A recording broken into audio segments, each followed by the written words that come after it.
You're not supposed to stay because of your fear of what might have been. Your what might have been cannot be your basis of your decision making. What might have been if I stayed? So I tried to record this video while walking from my haircut, but nothing seemed to work out. All those what might have been thoughts, all those what would be if I leave, all those what might have been if I didn't decide to leave.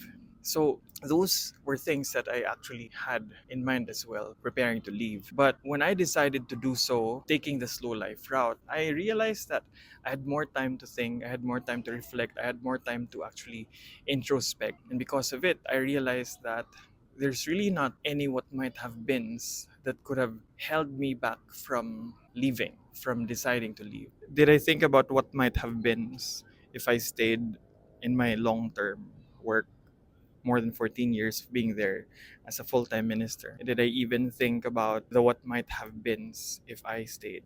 Of course I did. And the reason why I thought about it is because of my wife, my children, who were used to the way things were. Because that job was not just a job, like I would report there. Of course, part of that job was where we were able to establish long-term friends also, and not just long-term friends, like not just okay friendship in one category, but that those were friendships in a church community. So that was one of the things that really made me think of what might have been if I stayed. And through the years after I resigned, that's one of the what might have been thoughts that I had also. But one benefit about having a slow life is that you get to really confront all these realities, all these questions, all these doubts, all these processing. And because I have enough time to actually introspect, I have enough time to process, I have enough time to self reflect, I'm also able to fully see the benefits of all the decisions that I had to make.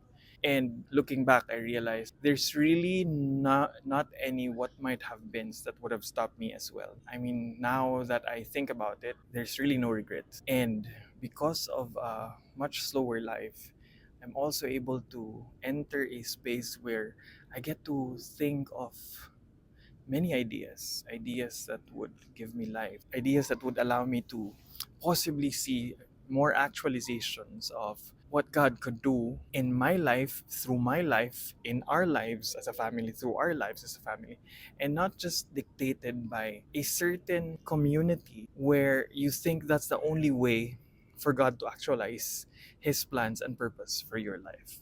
In a much more secular discussion, basically talking about self actualization without the voices of the influential voices within you trying to influence you, even without them trying to influence. Having a much slower life benefited me because I actually gained more confidence to think of what are the things that I might look back and say that was what might have been for me. And now I'm able to embrace the space where I get to think of these ideas, the things that I can think of, the things that I can do in terms of finances, the things that I can do in terms of our family setup, the things that I can do with my children, with our boys, the things that I can do personally. A book that I've always envisioned to see, whether it's on digital or print.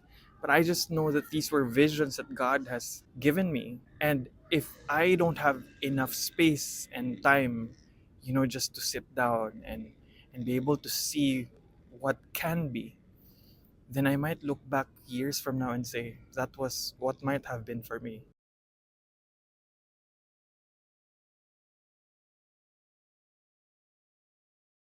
So to be honest, this is really a huge benefit to be able to live a much slower life, to be able to have time and space to think. It allows me to be able to see steps and not be fully frustrated with, how I'm not able to achieve goals. Lately, I've decided to just not be very specific with goals. For example, in health, usually we have like a goal. Okay, this is the kind of body that I want. This is the amount of weight that I want to lose. I'm not saying that it's too general now, but maybe it's still specific that I want to live a much healthier life. Maybe there's a specific kind of health that I want to achieve, but I think in terms of setting goals, I've made it simpler and I've made it more achievable. I've made it more aligned with my capacity, even my history, based on my past experiences and my present circumstance. What can I do to achieve something? So, for example, in health, I didn't become very specific about my goals for it, but I just said I have to live a healthier life so that I can live longer. Maybe that's specific. So that I can live longer and, be able to enjoy the quality of life with my family, but at the same time, really be able to participate in, whatever God's purpose is for us. And at the same time, be able to prepare the future of my children as well. Of course, in a lot of aspects.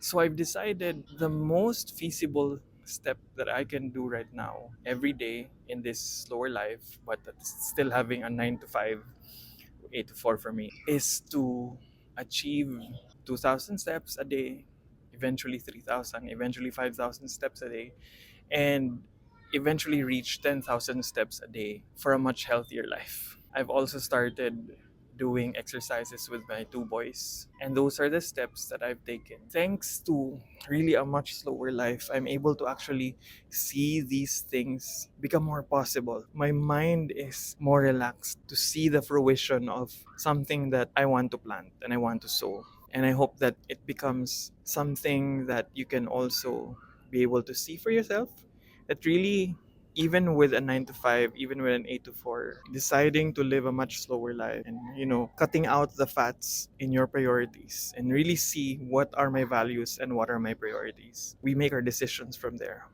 We're not living a perfect life. I mean, my wife every now and then would still have good assessments for me. I mean, when I say good assessments, those are realistic and brutal, honest facts about how we should improve, I should improve. Even with that, a much slower life allows me to have the patience to receive, whether it's my wife or it's actually God nudging me and saying, okay, these are the steps you need to take. The much slower life has allowed me to really become more receptive.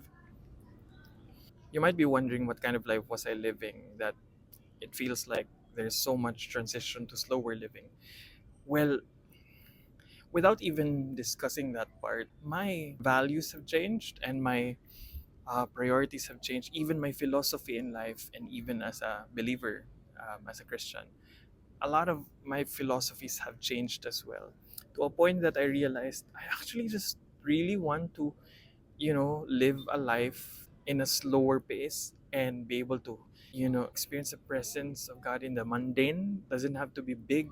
And from there, I'd be able to overflow to the people. I love people that He wants me to touch, people that I may know and people that I may not know. If there is a certain mission and a certain cause that involves people, more than the things we want them to do and more than the things we want them to be part of, it's really being present with these people. Just the amount of people that, I can handle and not push myself. Impact is not based on bigness. Impact is based on little steps that allows people to actually embrace the reality of a possible change. And that's one person at a time. And I just decided, I just want to live a life that matters. However that means to all of us. For me, it's just really a life that will be able to leave a legacy. And I'm not concerned of how many people will have to experience a legacy that I can leave. It's just really living a life as a human, being made in the image of my creator. And that image would be able to bring light to the people around me. So if you're watching this and you're still thinking of a decision that you have to make, and you're thinking, okay, do I have to leave this job, or do I have to shift courses, or do I have to take this job, or do I have to stay with this kind of culture?